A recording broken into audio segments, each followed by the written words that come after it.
Welcome back to Unschool Yourself for Teens. I'm Carla Marie, and I'm here to get you excited about your goals, your dreams, and your aspirations. I'm really excited about talking about today's topic, which is goal setting. It is said that dreams are only wishes without goals, right? So I'm pretty sure that the things that you dream of, you really want them to come true, right? Well, there's some things that we kind of have to do between where we are and where we want to be, right? Things don't just happen, they happen because we're working toward them, right? So let's talk about that. How do we set goals for ourselves?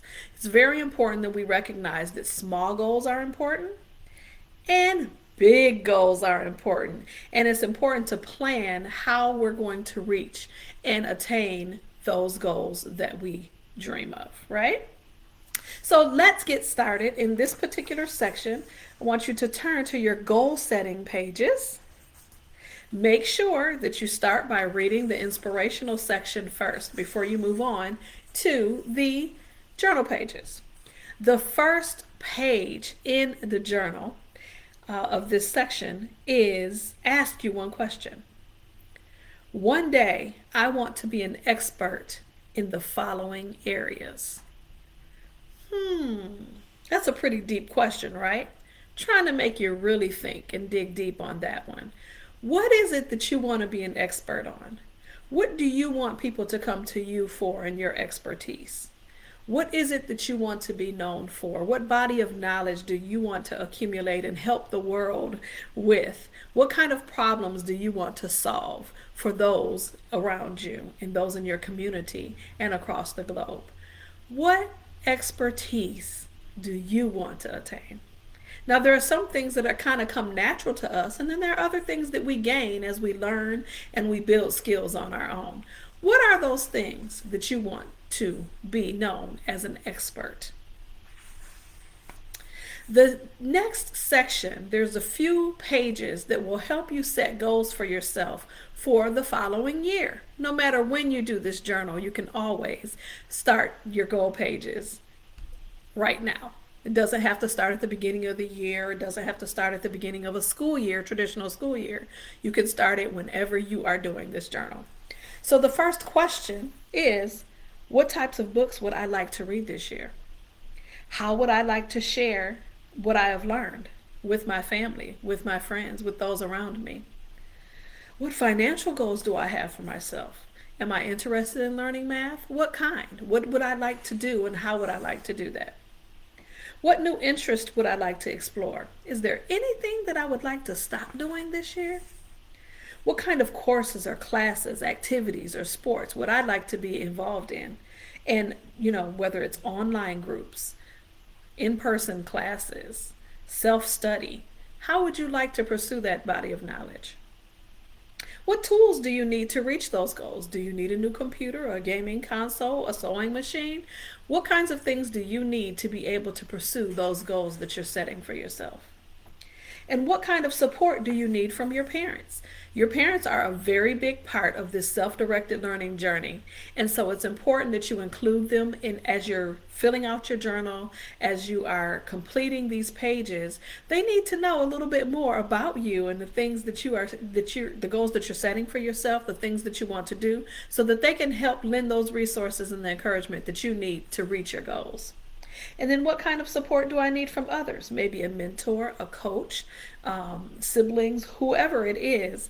How can I involve other people in my goal setting and what do I need from them?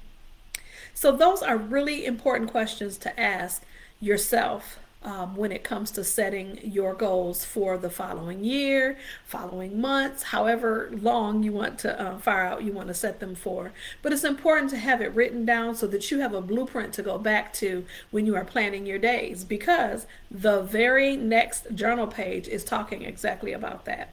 What does your ideal unschool day look like? So I kind of give you an idea. Our family doesn't necessarily go by a rigid schedule, but we have morning routines and evening routines. But that magical time in the middle is when our children have the freedom to be able to read, create, experiment, and learn the things that they are interested in, that they're passionate about. They spend their time building skills that they're interested in, using, and going back to that goal, that list of the goals that they made for themselves, that last questionnaire. They're able to fill their time on a daily basis with those activities. So, what does that look like for you? That's going to look different for every single person because your interests and your passions are different. So, take some time to really think about that. What is my ideal day? What do I want to spend my day doing? How do I want my day to flow? You have the opportunity to create that for yourself. After we go through our ideal days, it's important that you think about some tools and things that you can utilize in order to fill your day and in order to have what you need to pursue the interest that you have and do the things that you want to do. So, in this book, Teens Unleashed, which was one of the books that I suggested to your parents to read in our introduction video, there are a few lists that I want to share with you because, as the teen yourselves, it's important for you to know that these things can help you and be great tools for you during your self-directed learning journey. So, a library card, diverse home library, building a library of your own, multiple level living math books. What do I mean by that? Books that allow you to understand how numbers relate to your life. So, learning how banking works, learning how investment works, learning how, everyday math is used in everyday life. And then obviously, if you're interested in higher levels of math, you want things on that topic as well. Technology, a phone, tablet, or computer, a bus pass. Maybe you don't have a driver's license. If your parents approve you to have a bus pass, you may be able to get to places around your town or city that will help you, reach the goals that you want to reach. Empty notebooks.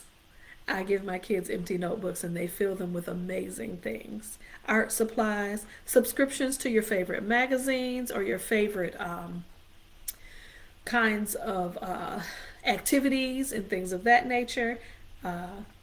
Current events websites, very important. It's always important to know what's going on in your city. There are community events and activities, sometimes free of cost, that you can take advantage of that may expose you to some things that you're really passionate about.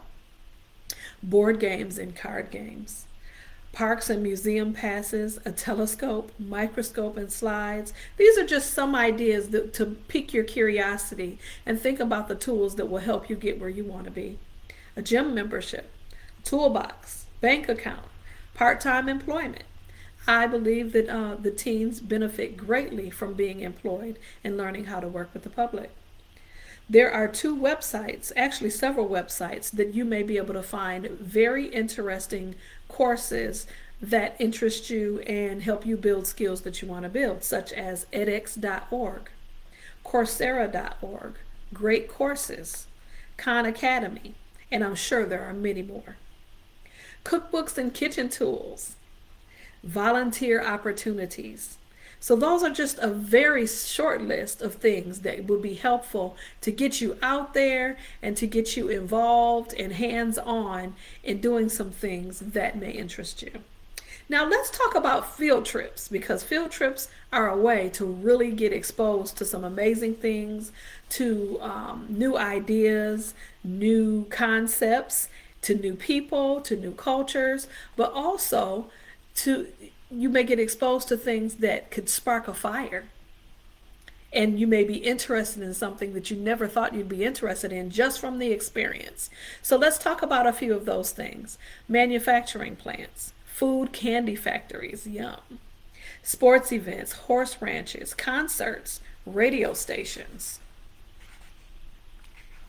television stations, nature and biking trails, science labs, hospitals, music studios, tech companies, all of these different areas, believe it or not, can offer tours, shadowing opportunities. You may even be able to find a mentor if it's something that you're really interested in. Five-star restaurants, great experience. Cultural markets and restaurants, road trips, national and global travel, very important. Bank tours, state capitol, car shows, art galleries and museums, aquariums, publishing companies, investing companies, cooking classes, magazine companies, and newspaper companies. These are just a few things that you can get out and about, and they're available in most regions or cities that you can just, wet your whistle, so to speak, and, experience something new. Sometimes our world might be a little small and we need to see something different, experience something different to really get inspired and know what the things are that we want to pursue in the future. So, very, very important. I hope you enjoyed this goal setting video, and I hope that you have a blueprint from the questions that you were able to answer and ponder about how you want your days to go, what kind of goals you want to set for yourself, and then share those with your parents. I'll see you in the next video.